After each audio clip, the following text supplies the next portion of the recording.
एक आदमी के पास एक जादुई लोहे का कटोरा है। सिर्फ एक सोच के साथ कीमती चीज अगले पल कटोरे में आ जाती है। जब उसके आसपास के व्यापारी उनकी चीजें गायब हैं, तो वे हैरान रह जाते हैं। वह आदमी सोचता है और वे चीजें जल्दी उसके हाथों में वापस आ जाती हैं। अगर आपके पास जादुई लोहे का कटोरा होता तो आप ज्यादा क्या चाहते?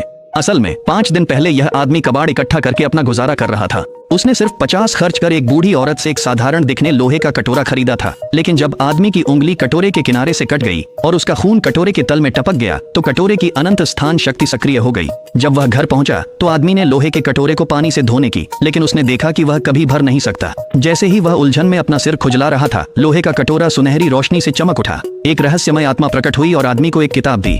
उस रात आत्मा ने आदमी को सुझाव दिया कि वह कटोरे के अंदर साधना करे ताकि उसका शरीर और मन पोषित हो सके। अगले दिन आदमी आसानी से तिपहियां उठा सकता था। झील पर आदमी ने फिर से वह मंत्र पढ़ा, जिससे कटोरा पानी से दुर्लभ मछलियां इकट्ठा करने लगा। तुरंत हर तरह की दुर्लभ मछलियां बांट की तरह कटोरे में भरने लगीं। हैरानी की बात यह थी कि उनमें 1000 साल पुराना कछुआ भी था। आदमी उस कछुए को एक होटल में ले गया जहाँ उसका दोस्त काम करता था। हालांकि मैनेजर पहली नजर में ही समझ गया था कि कछुआ कीमती है, फिर भी उसने जानबूझकर कम दाम लगाया और उसे $100 प्रति पाउंड में खरीदने की कोशिश की। यहाँ तक कि आसपास खड़े लोग भी सोच रहे थे कि मैनेजर लालची हो रहा है। आदमी ने मना कर दिया, लेकिन मैनेजर ने दावा किया कि कछुए की उत्पत्ति संदिग्ध है और सुरक्षा कर्मचारियों को आदेश दिया कि आदमी को बाहर जाने से रोकें। ठीक उसी समय होटल का मालिक समय पर वहां आ गया। जिसकी किसी ने उम्मीद नहीं की थी वह यह था कि मैनेजर के झूठ पर विश्वास करने के बजाय मालिक ने 1000 साल पुराने कछुए को खरीदने के लिए चौंका देने वाली $1 करोड़ की पेशकश कर दी। यह दृश्य देखकर वहां मौजूद सभी लोग पूरी तरह से हैरान रह गए।